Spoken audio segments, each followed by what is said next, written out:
Assalamualaikum warahmatullahi wabarakatuh. Hamdan wa syukronillah amma ba'du. Anak-anakku, murid-murid MTS Hashim Asy'ari 3 Kudus. Alhamdulillah, ini pertemuan perdana bersama saya yang insyaallah akan mengampu pelajaran bahasa Indonesia selama adik-adik di kelas 7 nanti. Insyaallah semoga pandemi COVID-19 ini segera berakhir sehingga kita bisa bertatap muka, bermuajahah, berkenalan satu dengan yang lain. Amin. Allahumma amin. Adik-adik tetap semangat walaupun di masa seperti ini. Rajin belajar, jaga kesehatan dan jangan lupa berdoa. Oke, untuk pertama kali karena ini masih perdana, ayo kita kenalan dulu. Nah, sekalipun nanti ketika kita sudah diizinkan untuk masuk kelas bersama-sama, nanti insya Allah akan perkenalan satu persatu, namun Pak Asep dulu yang berkenalan dengan adik-adik. Saya diberi nama oleh orang tua saya Muhammad Asefuddin. Adik-adik bisa panggil dengan Pak Asef atau ya Pak Asef sajalah. Pak Asef, saya beralamat di Desa Honggosoco, Kauman. Jadi dekat Musola Nurul Ummah, lapangan Honggosoco itu ke selatan sedikit sekitar 100 meter. Di kiri jalan itu ada Musola Nurul Ummah. Nah, itu di depan saya, di depan rumah Pak Asep, di depan rumah mertua. Nah, adik-adik sekalian, Pak Asef ini lahir di Rembang tanggal 15 Oktober 1990. Jadi Pak Asef ini OTW menuju umur 30 tahun. Sudah agak tua, tapi usia masih seperti 20 tahun. Oke adik-adik, mungkin itu saja perkenalan karena ini sifatnya sementara. Maka mari kita menuju ke materi. Nah, di situ saya tulis ada kalimat teks deskripsi. Nah, mungkin sudah sering terdengar di telinga adik-adik. Tapi mungkin adik-adik belum memahami apa itu teks deskripsi. Misalnya begini, adik-adik pergi ke sebuah tempat rekreasi. Biasanya kan kalau liburan piknik begitu. Adik berjalan-jalan di sebuah museum. Nah, ketika adik-adik mengamati museum, ada letak-letak museumnya, barang-barangnya,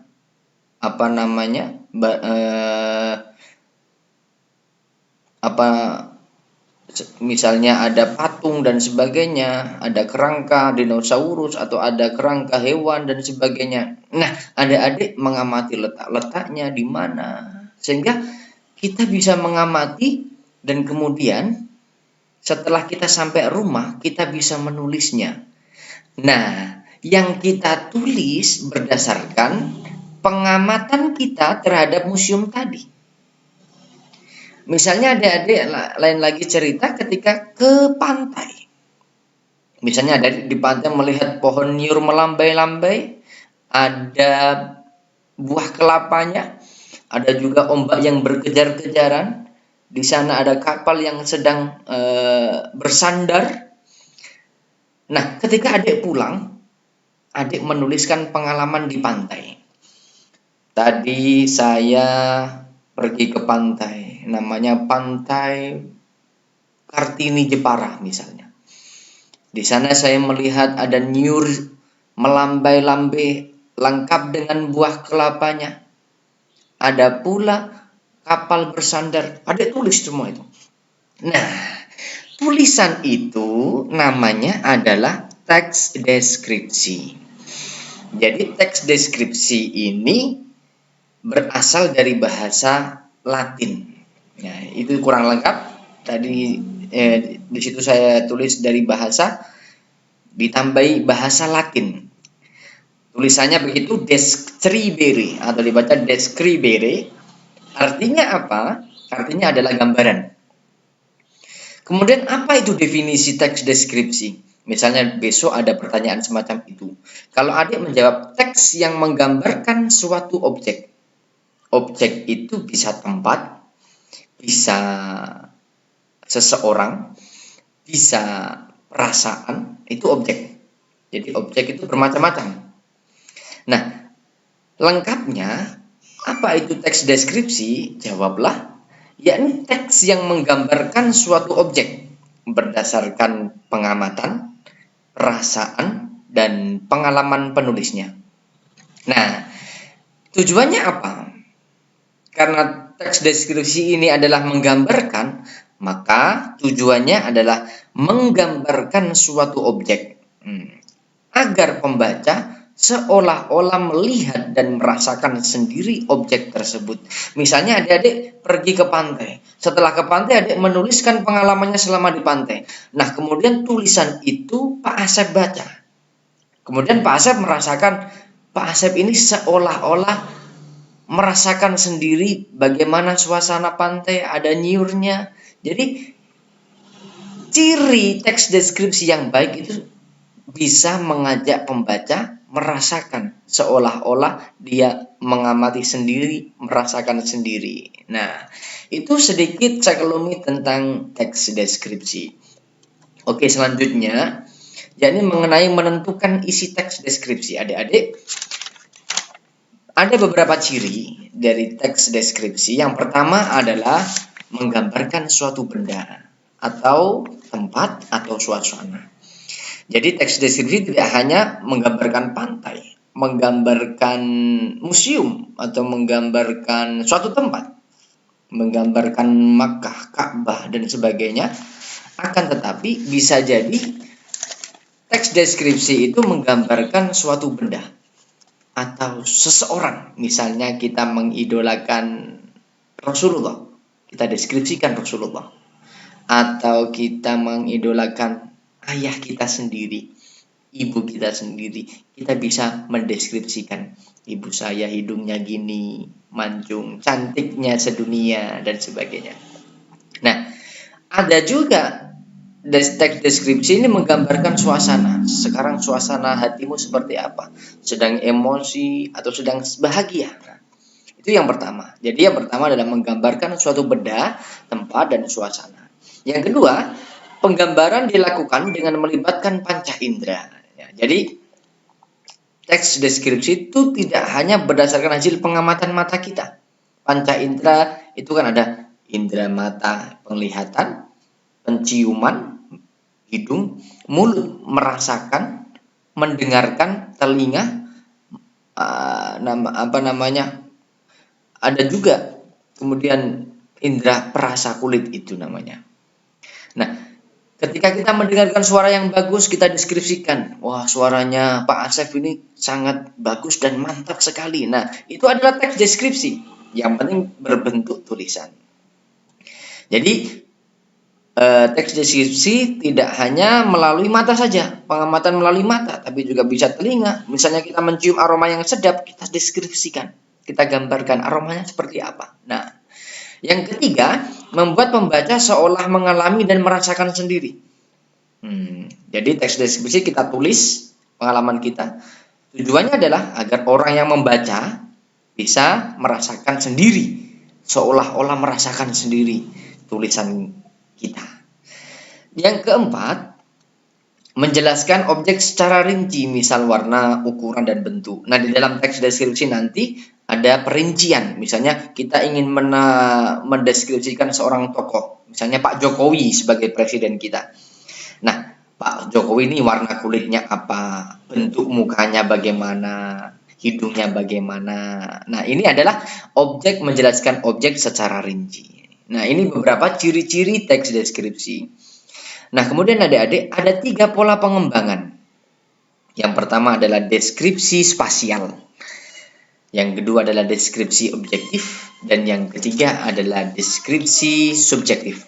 Apa itu deskripsi spasial? Spasial itu berasal dari bahasa Inggris, space atau tempat. Jadi artinya adalah penggambaran suatu ruang atau tempat. Ini deskripsi spasial. Misalnya kita ingin mendeskripsikan rumah kita sendiri. Nah, ini adalah deskripsi spasial. Deskripsi tentang suatu tempat. Yang kedua adalah deskripsi objektif, yakni deskripsi yang menggambarkan suatu objek berdasarkan kenyataan. Ya. Jadi apa adanya kita tuliskan, tidak ada kesan opini pribadi, tidak kita tambah-tambahi, dan tidak kita kurang-kurangi. Misalnya, kita berjalan ke sebuah rumah. Rumah itu ada anak bermain 3. Maka kita tuliskan yang bermain adalah anak 3 itu. Bukan kita tambahi menjadi 4 atau bukan kita kurangi menjadi 1. Ini deskripsi objektif. Yang ketiga adalah deskripsi subjektif. Deskripsi subjektif ini karena subjektif maka memakai opini pribadi, pendapat pribadi. Paragraf ini adalah penggambaran suatu objek disertai dengan opini penulis. Jadi misalnya kita mendeskripsikan seorang ibu kita sendiri. Jadi kita punya pendapat bahwa ibu kita sendiri, ibu saya namanya adalah Sri. Ibu saya adalah wanita paling cantik di dunia, hidungnya paling indah di dunia, kasih sayangnya yang luar biasa, dan cintanya kepadaku adalah cinta yang paling besar di dunia ini. Nah, ini adalah opini pribadi penulis. Bisa jadi orang yang membaca itu kurang setuju karena orang yang membaca juga punya ibu yang luar biasa sendiri. Nah, jadi deskripsi subjektif ini adalah penggambaran suatu objek disertai dengan opini penulisnya. Nah, adik-adik, mungkin untuk pertemuan pertama itu saja. Yang penting adik-adik tahu tentang teks deskripsi. Silahkan adik-adik nanti dibaca bukunya LKS-nya halaman 5 sampai 6. Untuk penugasan yang pertama, adik-adik, nah ini asik sekali. Silahkan adik-adik deskripsikan orang tuamu masing-masing. Ayah dan ibu, tulis tentang ayah dan ibu, hidungnya bagaimana, bentuk mukanya bagaimana, ganteng atau tidak, cantik atau tidak, rambutnya bagaimana, kalau senyum bagaimana, berjalannya bagaimana. Tulis semuanya tentang ayah dan ibu dan jangan ditambah-tambahi, jangan dikurang-kurangi. Pak Asep butuh 2 buku untuk pelajaran bahasa Indonesia. Yang pertama adalah buku tulis, yang kedua adalah buku tugas. Nah,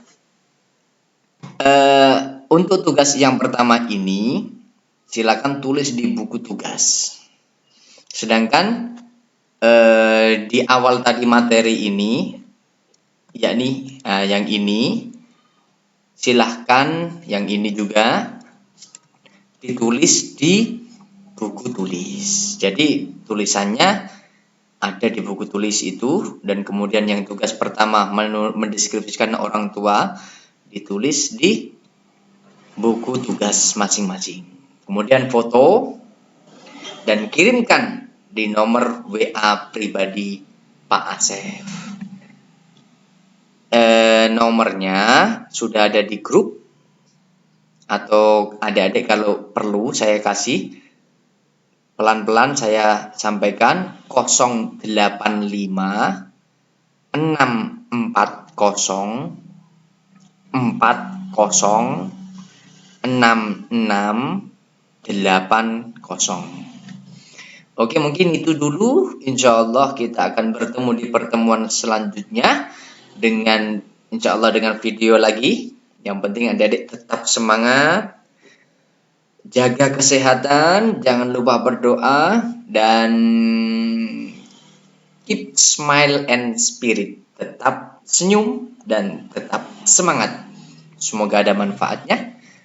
Wal-afu minkum. Wassalamualaikum warahmatullahi wabarakatuh.